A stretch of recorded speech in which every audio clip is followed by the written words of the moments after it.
have dried this a little bit, but it's not completely dry, and you can still see, I hope you can see, there's some shine. And some of the, you can see right in here, there's a little bit of shine. This is more dry, and then this is still pretty wet up here. And so what I want to do, I want to pull up a couple of little background tree shapes, but I want them to kind of fade off into the distance. So let me make a little bit more of my purple color, grayish purple. Pick up some more blue, there we go. And I want to pull up just some little tree shapes. And see when they're hitting that, they fuzz out to the top. This might actually be easier if I was turned sideways, but for your sake, I'm not going to. I don't want all my shapes the same size. And I will run one sideways and up. There we go.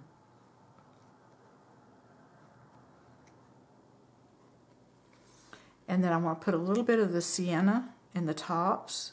This, let them just kind of soften out. Let that fuzz and blend and push back into the distance. And that tree, and I intended it to go sideways. Let's give it a little bit more trunk here. And I think that might be a little bit heavier than what I want, so let me just kind of dab that just a bit. There we go. Oops, sienna. Eek, that was like fingernails on the blackboard. And so where this is still wet, that just does a really nice soft edge.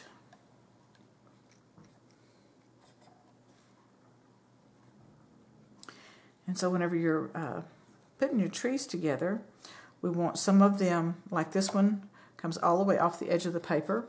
This one is, and it's kind of leaning. This one is further back, and this one is even behind the hill. You don't want them all standing like little soldiers in a row. That might work for the army, but not for our purposes.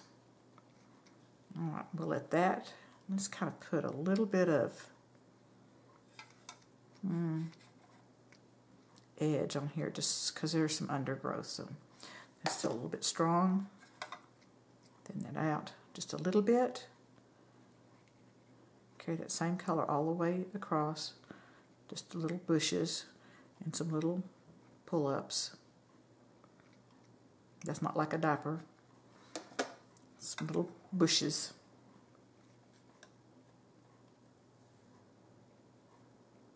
Just flick you some little areas to indicate some more little saplings or undergrowth. All right. So now while that's doing its thing, what I want to do, I want to start with yellow, which is probably going to turn green against this, but we're going to do our background. We're going to splatter some for leaves down here and some leaves up the top. So get me some yellow. And of course, this little brush is not, you want to practice this probably on another piece of paper to get your splatters to where they're not like covering everything or anything that's really important. And I'm going to just begin to tap that off. And I do want you to practice that so that you can make sure about where it's going, how much paint you need on your brush, how much water, the ratio of paint to water, so that you get a good splat. I'm going to splat a little bit down here in my foreground. And it's beginning to dry, so it'll leave some little hard edges, that's good. This is wet, so it's more soft. More soft. It's softer. All right, let's make us some orange. So I'm going to pick me up quite a bit more of the yellow.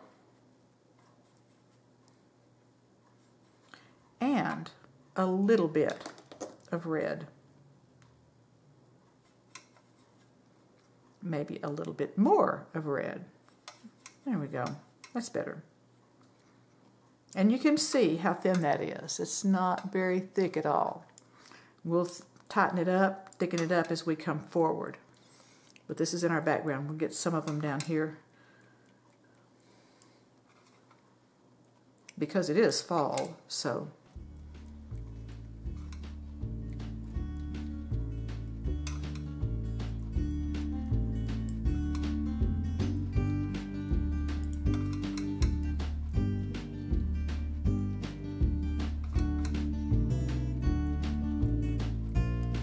bring some down this way and then some into our grass or our foreground area.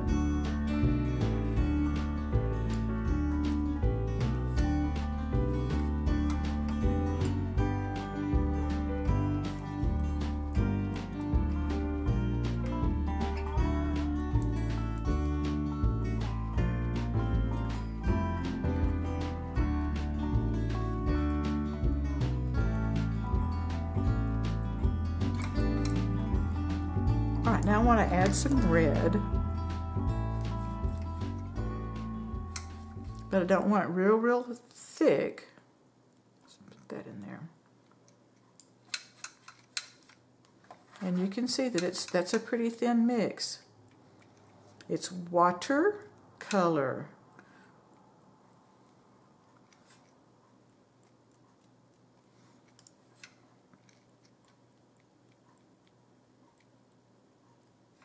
And you can see where it was still really wet, it's made really soft images there, soft leaves there. Whoops.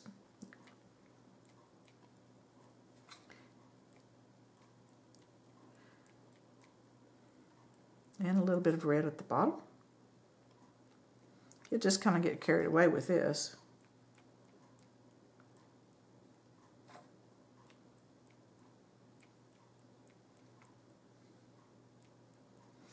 And because we're in transition, let's go ahead and put in just a little bit of green.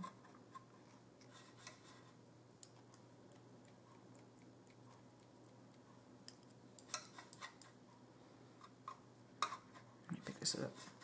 I actually want to gray that green down just a little bit. That's a little bit too bright. That's more like spring green. I could gray it down, or I can just add some of this blue, and that's just going to give it a deeper, richer color. There we go. I could actually just splatter some blue in here too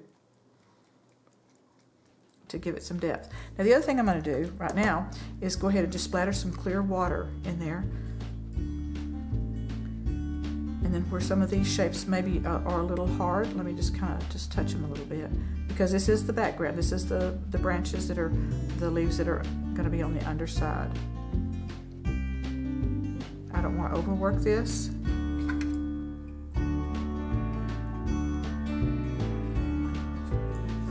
Let me put just a little bit of green. Not too much. Just a little bit down here.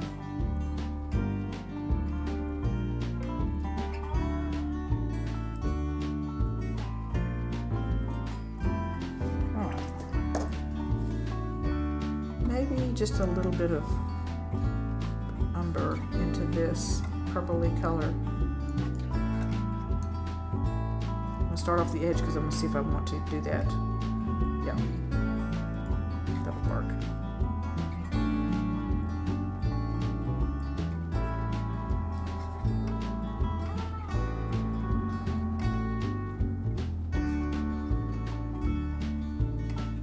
Okay, I'm going to dry this and we'll be back. Okay, I want to make sure that this is good and dry before I take my masking fluid off. And so the way that you can tell that, back of your hand, and if it's cool, it's still wet. If it's just kind of feels normal, it's dry. So there's a couple of ways that you can take this off. You can use a little piece of tape. This is just blue painter's tape, and give it a roll. Don't stick your tape down to it because you might tear your paper. I'm just skittering that across here. You can, if your hands are clean and no lotion on your hands, you can rub across like this and it'll begin to pick itself up. And then you can, it's like using chewing gum or bubble gum to get gum off. You can just use that same little piece to go ahead and pull that up. So either way that you want to do that, see if I'm right down here, I can begin to just rub that in and that just pulls itself back up. Alright, or you can use that tape and roll across and pick that up.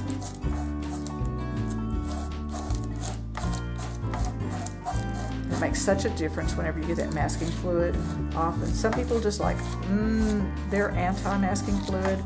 I'm not anti-masking fluid. Sometimes I have just a set amount of time that I can do this, and I don't want to have to go around the edges and avoid and try to save that, but there are some artists that are just adamant about you must reserve your whites. So whatever you find that you enjoy doing and that works for you, go for it. You just use this masking fluid to pull itself off.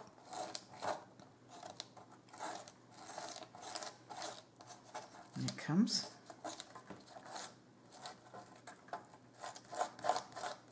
Let me grab another piece of tape. There we go. Get this done. It's almost as much fun as watching paint dry. Yeah. And then just kind of, oh, right across here, I've got masking fluid on my horizon that I've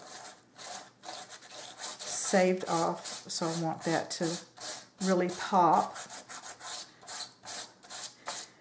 So to make sure that you have all of your masking fluid off, just run your hand across it, and you can feel, there's a little piece right there. You'll be able to feel it with your fingertips.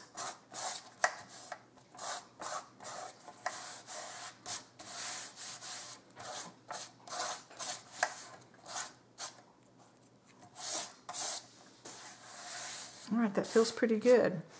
Okay, so the next thing we're going to do, I want to do the bark, and I'm going to show you a couple of ways that you can do the bark. You can do it with a brush, or you can do it with a this little card. And let me see, my little brush here is kind of real. This is kind of a junk brush, and the bristles are pretty stiff. So, and I'm going to make a dark shadow color, bark color, with ultramarine blue and burnt umber. Here's just my burnt umber right there. And so let me pick up some more of the burnt umber. And I could probably just use that. I'm going to pick up some of this blue. This would actually make a black too. So there's me at a really deep color. That's too blue, so I'm going to come back and put a little bit more of the umber in there. And that's actually going to be a better color. And so you can do whichever technique works for you best. Let me move these brushes out of the way because I want to, well, I'll just do it right here. Put the little credit card thing down. So this is a dry. We did a wet and wet, a wet on dry. No, we haven't done wet on dry. This is wet on dry. Okay, because this is all done wet on wet. So I'm going to leave the pigment in the tip of the brush, but just touch that off to the edge of the paper towel. And just skim the surface.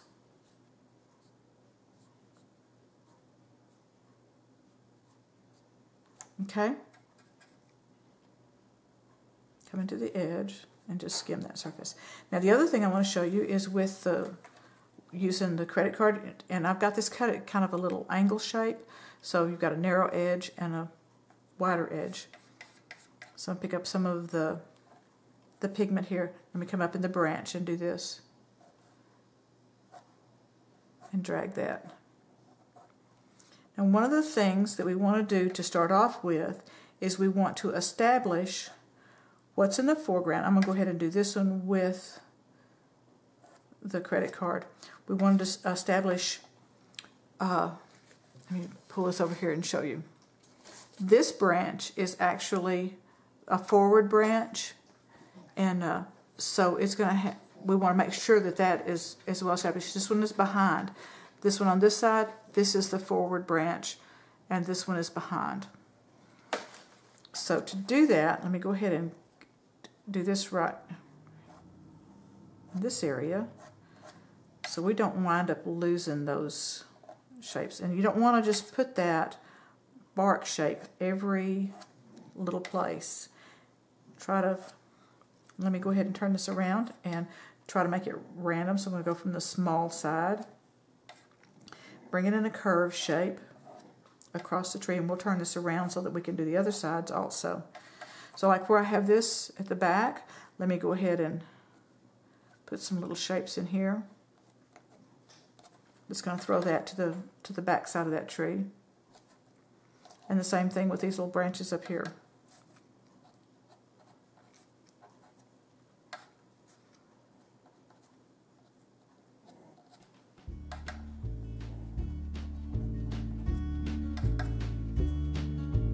And just experiment with this.